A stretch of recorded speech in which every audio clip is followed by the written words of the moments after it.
ప్రపంచవ్యాప్తంగా కోట్లాది మంది హిందువుల మనోభావాలతో ముడిపడి ఉన్న తిరుమల లడ్డు వివాదంపై సుప్రీంకోర్టు కీలక వ్యాఖ్యలు చేసింది. లడ్డూలకు వినియోగించిన ఆవు నెయ్యిలో కల్తీ జరిగినట్లు ఆధారాలు చూపించాలని రాష్ట్ర ప్రభుత్వం తరపు న్యాయవాదిని కోరింది.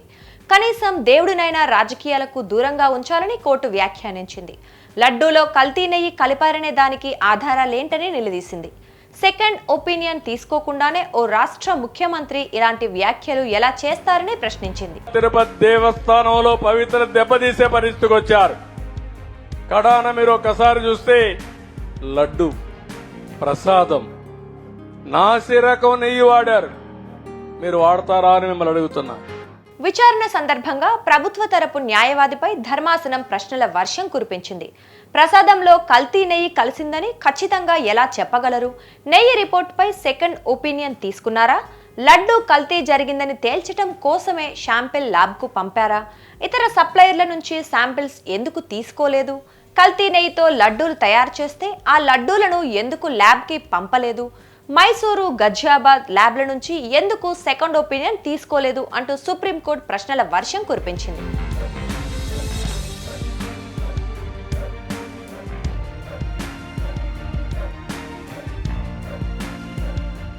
మరోవైపు పిటిషనర్ల తరపు న్యాయవాదులు వాదనలు వినిపిస్తూ వెంకటేశ్వర స్వామి భక్తులకు ఆందోళన కలిగించేలా స్వామివారి ప్రసాదంలో వినియోగించే నెయ్యిపై ఏపీ సీఎం వ్యాఖ్యలు చేశారని, అయితే కల్తీ నెయ్యి లడ్డూల్లో వాడలేదని టీటీడీ ఈవోనే స్వయంగా చెప్పారని గుర్తు చేశారు.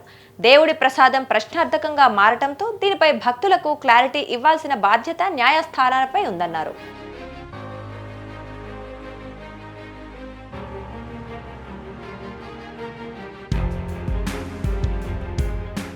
ఇరువైపులా వాదనలు రికార్డ్ చేసిన సుప్రీంకోర్టు ప్రపంచంలో ఉన్న భక్తులందరి మనోభావాలను పరిగణలోకి తీసుకోవాల్సి ఉంటుందని వ్యాఖ్యానించింది. ప్రస్తుతం రాష్ట్ర ప్రభుత్వం వేసిన సిట్ ఈ విచారణకు సరిపోతుందా లేదా స్వతంత్ర దర్యాప్తు ఏదైనా అవసరమా అనే అంశాలపై కేంద్ర ప్రభుత్వ సొలిసిటర్ జనరల్ తుషార్ మెహతాను అడిగింది.